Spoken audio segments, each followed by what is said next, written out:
Skye. I'm a photographer who does obviously photography.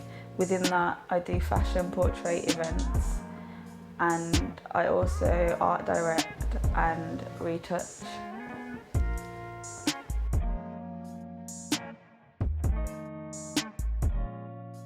Well, basically, when I started college, it was more darkroom work and film work. So while doing that, like, I was just like, is this for me? Like, I didn't do fashion then, so it was just like taking pictures of whatever because I was just getting into it.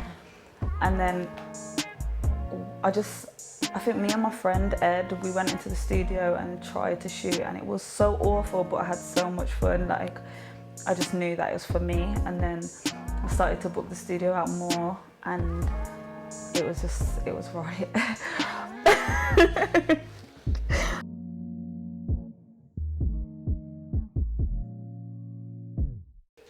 I do portraits, it could be portraits of children, family portraits, just headshots for like actors and dancers. I do fashion, which is what I specialise in the most. My fashion ranges from my own shoots, like my portfolio building, to editorial shoots, shoots for companies like clothing brands, or shoots for models, or just when new models come to me.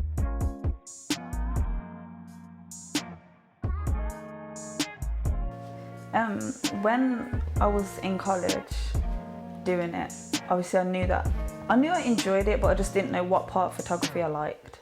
So I knew that I wanted to do that.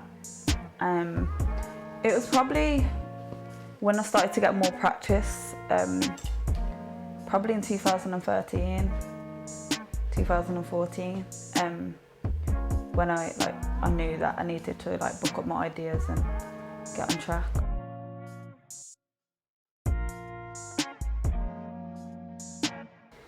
So when I started to try and progress, trying to get models to work with me, because my work was whack. Like, obviously now I've still got so much improving to do, but back then I just about knew how to work a studio and like my camera setting and so on.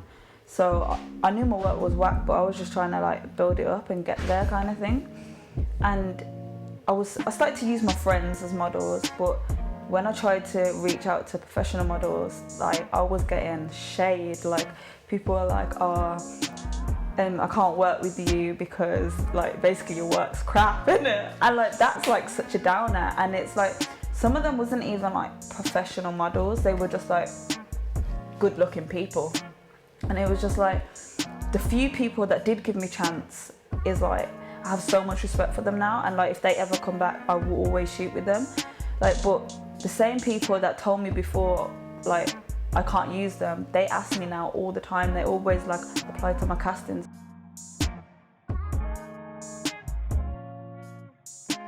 So more of my inspiration comes from like films that I've watched when I was growing up, movies,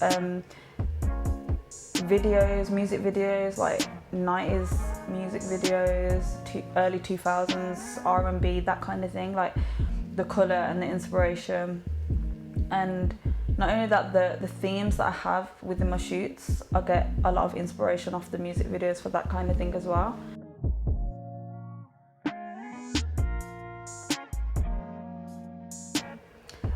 I think with education, it's more, you go there to get the qualification. As bad as that sounds, that's what you do, just so you've got it, kind of thing. I'm not saying I didn't gain no experience, because I did. Like, obviously you get to use the studios and the equipment they provide. I've also been able to use the dark rooms that they have, and I used to do quite a lot of fashion, so obviously that was good for me. Last month I went to New York to shoot for Pratt Institute. There was like a few of us shooting for them, which was like amazing. And yeah, I think I was in there for like just over a week, and we were shooting for their lookbook, because they do like a lookbook each year. And I also shot a model over there, and the month before that, in January, I went over to Holland and I shot a model over there. So it's like, you can gain experience with education and whatever you're doing, but it's kind of up to yourself to like take it in and do something with it. It doesn't matter how much somebody tells you something, it's whether you listen or whether you go on and like progress and get more info from it. It's down to you. Does that make sense?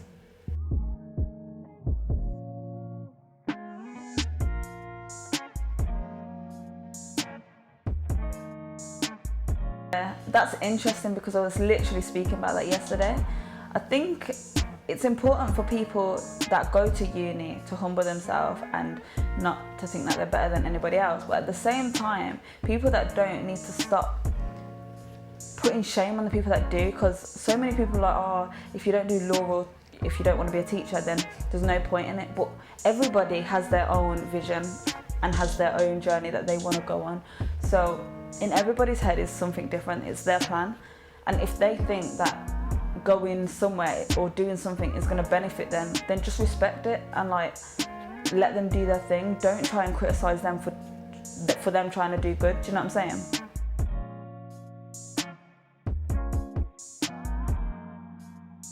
It can be quite challenging being in uni and trying to run a business, because obviously you have your deadlines and you have your coursework and everything that you need to do for uni, but then you're still trying to build yourself and your business. You're still trying to complete all the clients' tasks on time and trying to make sure that they're happy.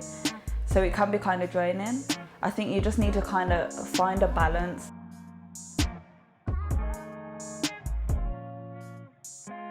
All my portfolio building shoots, that's all my plans. So you see like on my Instagram, that will be all my like portfolio building shoots. And when I say portfolio building, I mean like my work. That's not for a client, and it's just kind of for myself. And all of them, I just come up with like an idea. So for example, I'm doing a series now called Valley High, and it's 80s, 90s kind of theme. But there's loads of different shoots to it. And then I'm collabing with different people, different artists, illustrators, writers, rappers, and in the magazine it's going to be like photography and then like artwork, poems, etc. But each one that I'm doing for the series, I basically get a plan in my head. I know what I want it to look like. So the last one I done was like a American high school kind of look. Okay, so I chose this first image because I like the shadows on the model's face. I think it really works how she's behind the net and I'm in front of it. I also love her facial expression. I like when things are a little bit quirky. The actual shoot for this particular image, all of the creatives cancelled last minute, and that's the hairstylist, the makeup artist and the stylist that was supposed to be involved. So it was literally so last minute, like I had to just throw some of my clothes together. The model had to do her own makeup.